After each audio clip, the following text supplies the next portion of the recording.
My mission is simple, to make you money. I'm here to level the playing field for all investors. There's always a bull market somewhere, and I promise to help you find it. Mad Money starts now. Hey, I'm Cramer. Welcome to Mad Money. Welcome to Cramerica. People make friends. I'm just trying to make a little money. My job.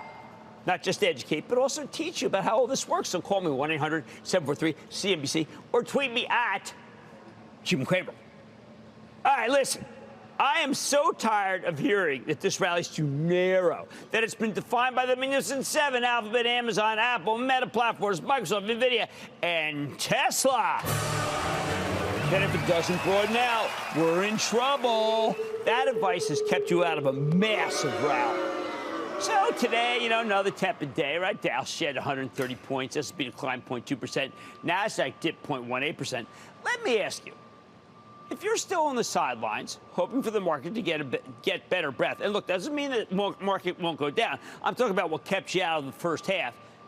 I have to ask you something. What exactly are you waiting for? That is not a rhetorical question, people. To get a broader rally, more stocks would need to go higher, right? So let's talk about them specifically because it's important context. If you're waiting for a broadening, then you should look up the stock symbol for Godot. And that's not Godot, which is probably some stupid fintech.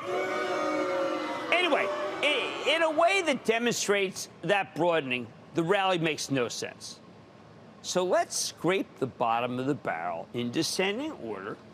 First the Dow and then the S&P 500, so you can see what a fallacy it is to wait for a broadening. It just doesn't work. The 10th worst stock in the Dow is Verizon, which has been left behind by T-Mobile. Verizon has a terrible cost structure. It's thrown away money at bad acquisitions. And if management were prudent, they actually would cut the dividend to save more money. I think the stock belongs lower precisely because of the dividend risk. Number 9 is Nike, which missed numbers and guided suboptimally. The stock's expensive at more than 28 times earnings, even as management said they see an environment full of competition and promotion. I think Nike has too much inventory, but maybe it can be saved by the World Cup. I doubt it. The question here is, why isn't the company making more money? They're beloved on 3 continents. Jordans are still making them a fortune. The guy retired years ago. Most of the people who wear it don't even know who he is. And they have a fabulous direct-to-consumer business. But somehow it's not enough. Something is plain wrong at this great American company that can't seem to profit more from all of its considerable strengths. I am saying plain wrong. Number 8 is Goldman Sachs, an incredibly disappointing number so far this year, unsatisfied with being the advisor to the wealthiest. Goldman went down market. Well, that's a great idea. They went aggressively.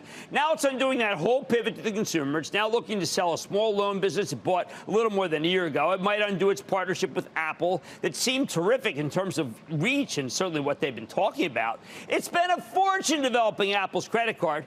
Could be a monster and embarrassing write-off if they have to sell it right now. Oh, and let's not forget the billions of potential real estate write-off from the older regime.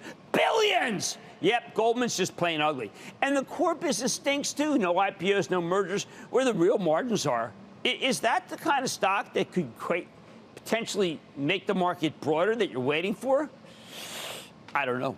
We actually own the 7th worst performer in the Dow. It's for the Charitable Trust. That's Johnson & Johnson. It's now split into a slow-growth consumer business and a fast-growing pharma and medical device business. Brilliant move. But the public seems to have decided that J&J's baby powder had asbestos in it, and it caused cancer, and that caused lawsuits. The settlement talks seem to be going nowhere, even as I hope that's not the case. But hope should never be part of the equation, should it? Number 6 is Travelers. Had a bad quarter, plain and simply. Insurance business is cyclical and cutthroat. What Travelers invest your premium in isn't always optimal. I will say this, though. It's no better than anybody else, except for maybe Chubb and Warren Buffett's Geico. Still not a great time to be an insurance company, any insurance company. That can't be broad. That's not going to help. Pickleball, anyone? We recently became aware that managed care companies like United Health Group are revising up the potential loss forecast in part because of pickleball injuries. I was going to start playing this weekend, but you know what I say, Lisa? Hold on.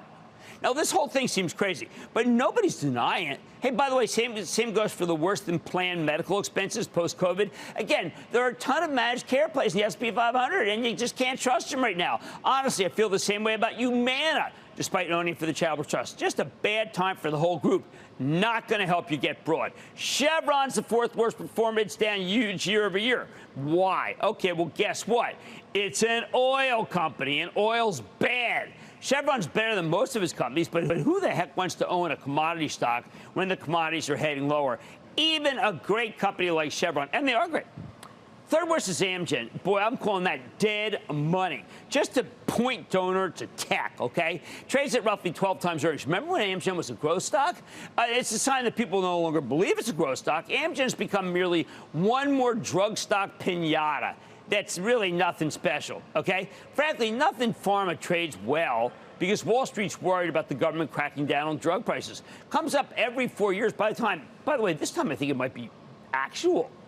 Next, if you think J&J has legal problems, 3M puts them to shame. With its forever chemicals lawsuits, they can't be put to rest, even after a big settlement with the affected communities. Now, there are thousands more veterans, by the way, who say they have hearing problems because of 3M allegedly defective earplugs. These issues aren't going away. Tech doesn't have these kinds of problems. Finally, the worst performer in the Dow is Walgreens. I think they're being crushed by Amazon and by theft in the front of the store, while the pharmacy side of the business has been targeted by multiple entities that want to get drug prices down, including the government.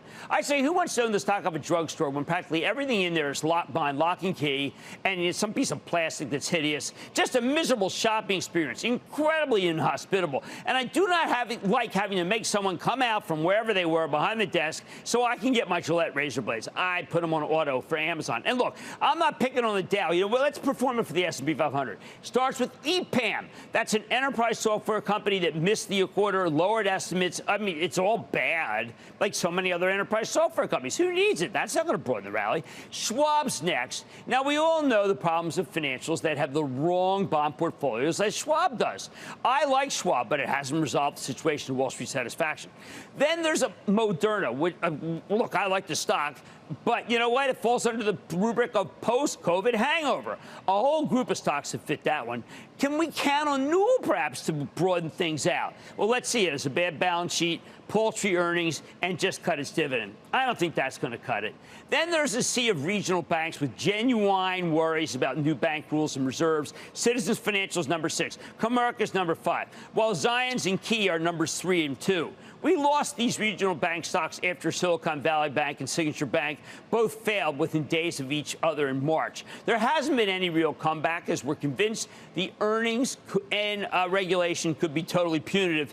I've got to tell you, I like this one, but it's because it's where the Phillies play.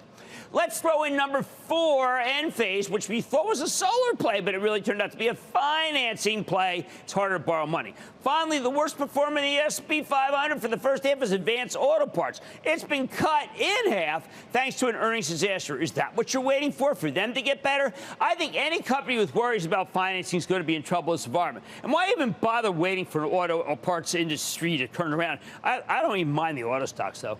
I highlight all these losers because how the heck can this market broaden out when so many companies have simply become have-nots, either because of the yield curve or losses or sector-wide woes that prevent them from doing well in this environment? Could the environment change? Sure, but considering how many of these problems come from the Fed raising rates, it's only going to change for the worst.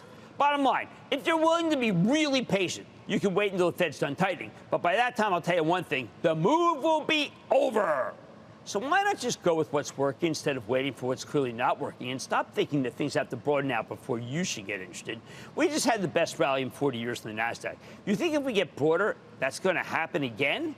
Do better than that? I don't think so. Joe in Florida. Joe.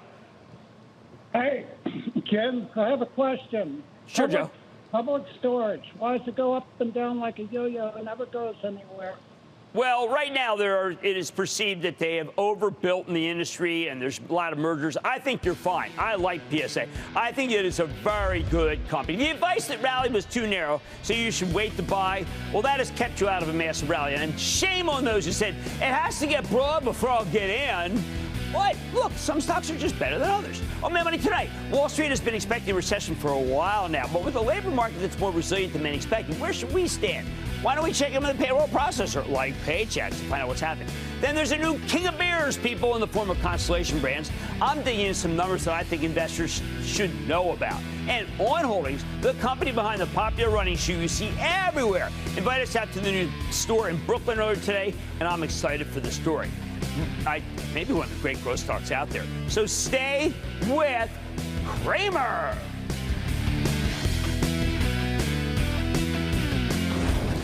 Don't miss a second of Mad Money. Follow @Jim Cramer on Twitter. Have a question? Tweet Cramer. #MadTweets. Send Jim an email to madmoney@cnbc.com or give us a call at 1-800-743-CNBC. Miss something? Head to madmoney.cnbc.com.